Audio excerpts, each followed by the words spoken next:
ఆయన ప్రవర్తనను బట్టి లోకం ఇచ్చింది. ఆయన దిగి వస్తూ ఇద్దరి మధ్య మేఘమండలం మధ్య మెరుస్తున్న చంద్రరేఖలాగా ఉన్నట్టండి రామదాసు గారు. వినదగునా తమదియేయూరో వినదగునా తమదియేయూరో పృథ్వీ సురతాము ఎవ్వరి వారో వినదగునా తమది ఘనవంశకులటు ఘనవంశకులటు ఉన్నారు తమ పేరును వర్ణమూల వియచన్నారు వినదగుణ వినదగుణ వినదగుణ. అయ్యా, మిమ్మల్ని కని ధన్యత పొందినటువంటి మీ వాళ్ళ వృత్తాంతం చెప్తారా అన్నాడు. వెంటనే చెప్పారు. తమ సర్కారున గంకితం వై సముద్యత్కీర్తినొప్పారు గ్రామము. అందుకే తెలుగులో పద్య పఠనం అన్నారు. చదువుతుండగానే అర్థమైపోవాలి. మీకు అర్థం చెప్తాను అంటే అప్పటి వరకు చెప్పింది అపార్థం అని మీకు అర్థం అవుతుంది.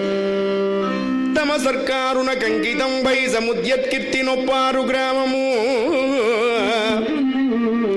నేల్కొండపల్లి నివాసమయ్యా గృహనామం వెన్న కంచర్లవారము కామమంబకు లింగన్నకు గారాబంపు పుత్రుడా. నామము గోపన్న కబీరు శిష్యుడను రామస్వామికి దాసుడన్.